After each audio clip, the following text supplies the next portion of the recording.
당신이 지금 살고 있는 그 집, 10년 뒤에도 똑같은 가격일 수 있습니다. 아니, 더 떨어져 있을 수도 있어요. 반면 옆 동네 아파트는 2배가 되어 있을 겁니다. 과장이 아닙니다. 지금 벌어지고 있는 일이에요. 같은 서울인데 누구는 수억을 벌고 누구는 한 푼도 못 버는 시대. 도대체 왜 이런 일이 생기는 걸까요? 그리고 더 무서운 건 이게 이제 시작이라는 겁니다.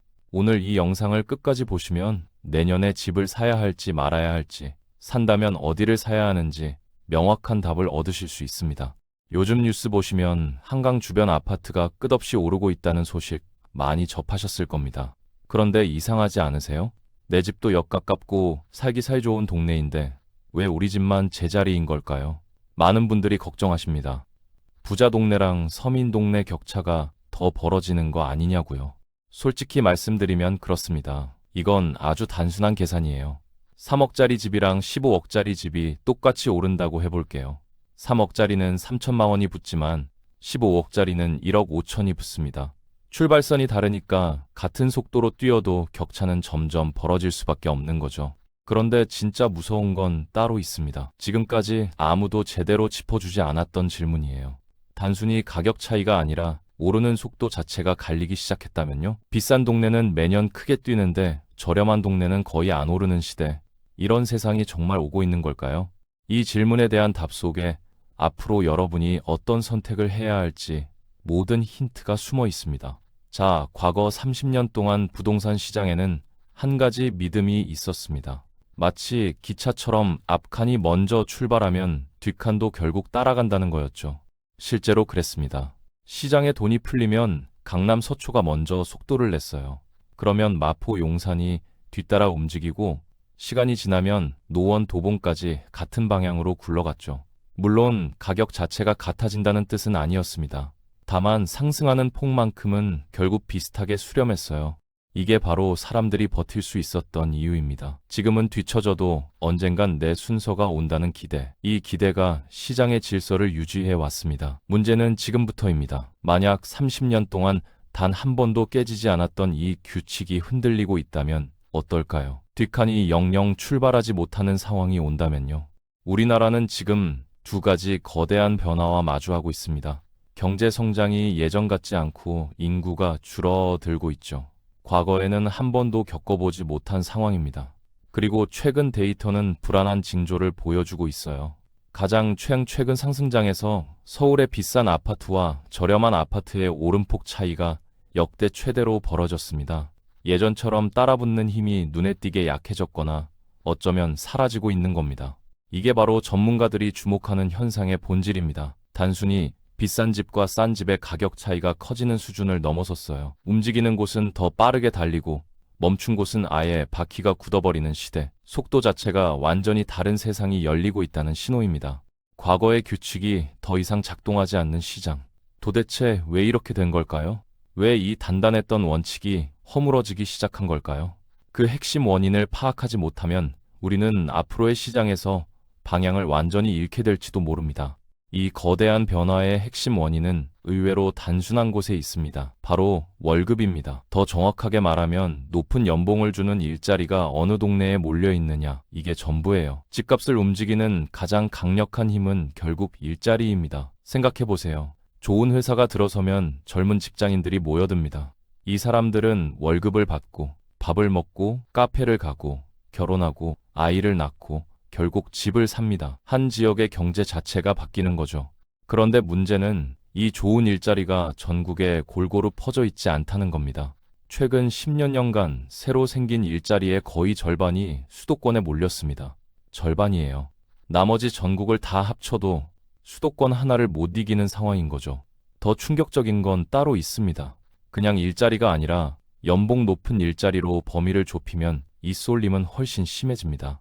지방에서 수도권으로 올라온 청년과 고향에 남은 청년의 소득을 비교한 조사가 있었는데요. 서울로 온 청년이 고향에 남은 친구보다 소득 상승 속도가 거의 2배 가까이 빨랐습니다. 이 숫자 하나가 모든 걸 설명합니다. 왜 청년들이 그토록 서울로 몰려드는지, 왜 수도권 집값만 유독 뛰는지, 돈이 도는 길목에 있는 집과 그렇지 않은 집의 운명은 처음부터 달랐던 겁니다. 가장 대표적인 동네가 있습니다. 불과 20년 전만 해도 아무것도 없던 허허벌판이었어요. 그런데 대형 IT 기업들이 하나둘 들어서기 시작했습니다. 연봉 1억 넘는 개발자들이 수만 명씩 출퇴근하는 동네가 됐어요. 이 사람들이 주변에 집을 구하면서 그 일대 아파트값이 폭등했고 옆 동네까지 불이 옮겨 붙었습니다. 비슷한 일이 대기업 공장 주변에서도 벌어졌습니다. 세계적인 반도체 회사 본사가 있는 지역은 협력업체 직원들까지 합치면 엄청난 인구가 모입니다. 이 사람들의 주거 수요가 그 동네 집값을 받쳐주는 거죠. 그러면 이 흐름이 여기서 멈출까요? 절대 아닙니다. 오히려 더 빨라질 겁니다. 우리나라 산업 구조가 공장 중심에서 IT, 바이오, 반도체 같은 첨단 분야로 바뀌고 있거든요. 이런 산업은 특성상 인재들이 한 곳에 모여야 시너지가 납니다. 실리콘밸리가 왜 실리콘밸리인지 생각해 보시면 됩니다. 똑똑한 사람들이 모이니까 더 똑똑한 사람들이 몰려드는 거예요. 결국 우리가 봐야 할 건 이겁니다.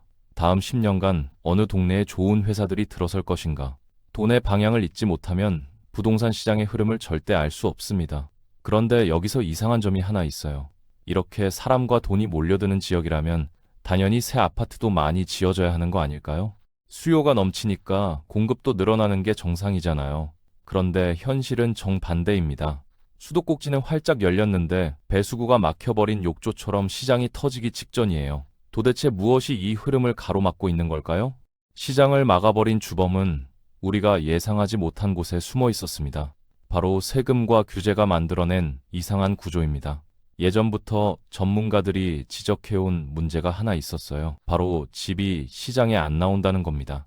왜 그럴까요? 집을 팔 때 내는 세금은 어마어마하게 높은데 그냥 들고 있을 때 내는 세금은 상대적으로 낮거든요. 여러분이 집주인이라고 생각해 보세요. 팔면 수억 원을 세금으로 내야 하는데 안 팔고 버티면 그 돈을 안 내도 됩니다. 어떤 선택을 하시겠어요? 당연히 안 팔죠. 이게 바로 기존 집들이 시장에 안 나오는 이유였습니다. 그런데 진짜 문제는 여기서 끝이 아니에요. 기존 집이 안 나오는 것도 문제지만 새 집 자체가 아예 안 지어지고 있습니다. 시장은 지금 세 가지 거대한 벽에 막혀 있어요. 첫 번째 벽은 건설 비용 폭등입니다. 최근 몇 년 사이에 시멘트 가격이 크게 뛰었고 철근 가격은 그보다 더 올랐습니다. 거기다 현장에서 일하는 분들 인건비도 2배 가까이 상승했어요. 무슨 뜻인지 아시겠죠? 3년 전에 1억이면 지을 수 있었던 아파트가 지금은 1억 4천, 1억 5천을 줘도 못 짓는다는 얘기입니다. 건설사 입장에서는 지어봤자 남는 게 없으니까 아예 시작을 안 하는 거예요. 두 번째 벽은 허가받는 과정입니다. 아파트 하나 짓는다고 생각해 보세요. 교통 문제 없는지, 환경 괜찮은지, 학교 영향은 어떤지 수십 가지 검토를 통과해야 합니다. 이게 보통 3년이면 5년 넘게 걸려요. 정부가 집 많이 짓겠다고 계획을 발표해도 그게 실제로 우리 눈앞에 아파트가 되어 나타나려면 까마득한 시간이 필요한 겁니다. 세 번째 벽은 재건축입니다. 서울에 새 아파트가 들어서려면 낡은 아파트를 허물고 다시 지어야 하는 경우가 많잖아요. 그런데 이게 막혀 있어요. 재건축으로 이익이 생기면 상당 부분을 세금으로 내야 하고 안전검사 기준도 까다롭습니다.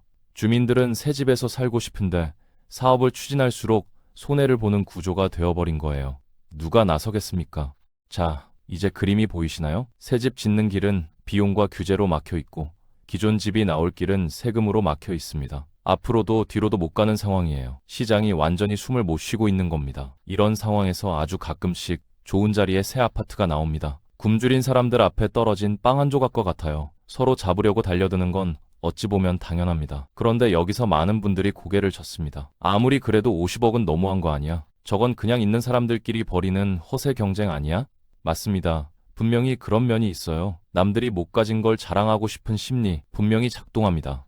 그런데 만약 50억이라는 숫자를 단순히 허영심으로만 설명한다면 그건 절반만 본 겁니다. 놀랍게도 그 뜨거운 욕망 뒤에는 철저한 손익계산이 숨어 있어요. 왜 누군가에게는 50억짜리 아파트가 합리적인 선택이 될 수 있는 걸까요?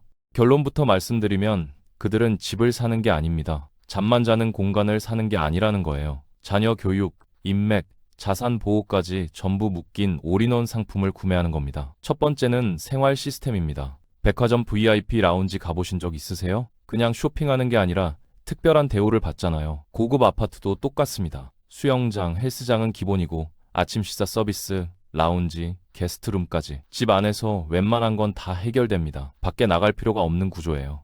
두 번째는 돈으로 환산하기 어려운 가치입니다. 비슷한 수준의 사람들이 모여 사는 동네는 그 자체로 힘이 있어요.